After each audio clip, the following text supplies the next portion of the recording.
ऐन फेब्रुवारी महिन्यामध्येच आता राज्यामध्ये उन्हाच्या झळा जाणवू लागल्या आहेत। राज्यातील अनेक भागांमध्ये फेब्रुवारीच्या सुरुवातीलाच कमाल तापमान वाढलंय आणि त्यामुळे अनेक भागांमध्ये उन्हाच्या झळा जाणवू लागल्या आहेत। पुढील 2 ते 3 दिवसात कोकण पट्ट्यासह विदर्भातील काही भागात कमाल तापमान अधिक राहील असा अंदाज हवामान विभागानं वर्तवलाय।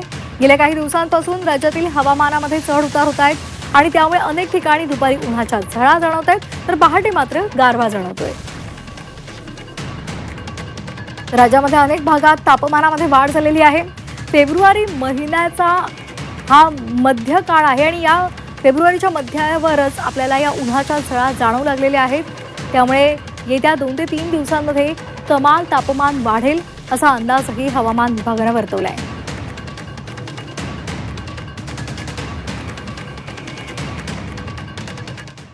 तर या संदर्भात नजर टाकूयात ग्राफिक्सच्या माध्यमातून।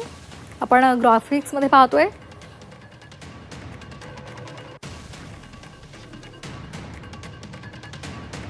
तर मुंबईचा आपण पारा पाहतोय 34 अंश सेल्सिअस इतकं तापमान नोंदवण्यात आलेलं आहे। सिंधुदुर्गमध्ये 36 अंश सेल्सिअस तापमान नोंदवण्यात आलंय तर धाराशिवमध्ये 33 अंश सेल्सिअस, छत्रपती संभाजीनगरमध्ये 32 अंश सेल्सिअस इतकं तापमान नोंदवण्यात आलंय।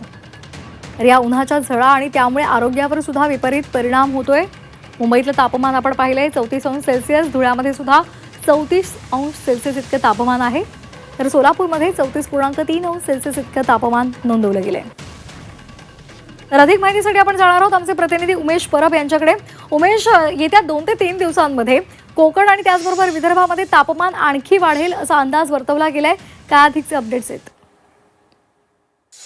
आपण जर तळ कोकणाचा विचार केला, तळ कोकणामध्ये वातावरण जे आहे ते विचित्र पद्धतीचं पाहायला मिळतंय। तापमान जे आहे ते विचित्र पद्धतीचं पाहायला मिळतंय। आपण जर पाहिलं तर सध्या फेब्रुवारी महिना आहे आणि फेब्रुवारी महिन्यामध्ये भर दुपारी जे आहेत त्या उन्हाच्या झळा ज्या आहेत त्या पुसताना पाहायला मिळतात। मात्र सायंकाळी 7 नंतर किंवा 7:30-8 अशा त्या दरम्यानंतर या ठिकाणी तळ कोकणामध्ये विशेषतः सिंधुदुर्ग जिल्ह्यामध्ये कडाक्याची थंडी पडते, हुडहुडी ज्याला आपण म्हणतो अशा पद्धती थंडी पडते आणि ही थंडी जी आहे ती तब्बल एक 8:30-9 वाजेपर्यंत अशाच प्रकारे थंडी असते। मात्र आपण जर पाहिलं असेल तर हवामान खात्याने आता इशारा दिलेला आहे की येत्या पुढील 2 ते 3 दिवसामध्ये कोकण पट्टा असेल किंवा विदर्भ या पट्ट्यातील काही जो भाग आहे त्या भागामध्ये तापमान जे आहे त्या तापमानामध्ये वाढ होणार आहे। मात्र आपण सध्याच्या परिस्थितीला पाहिलं तर या तापमानामध्ये होणाऱ्या बदलामुळे जे आता आंबा आहे, काजू आहे या पिकांवर देखील प्रादुर्भाव होऊ शकतो। कारण सध्या थंडीचा मोसम आहे आणि जर बघितलं तर अगदी 8 वाजेपर्यंत धुकं जे आहे ते असतं आणि त्यामुळे तसं जर पाहायला गेलं तर थंडी ही जो आता आंबा पिकाला मोहर आलेला आहे त्या मोहरासाठी चांगला आहे। मात्र दुपारी जे मोठ्या प्रमाणात जे उन्हाच्या झळा ज्या पोचत आहेत त्यामुळे हा मोहर जो आहे तो करपण्याची देखील भीती आहे।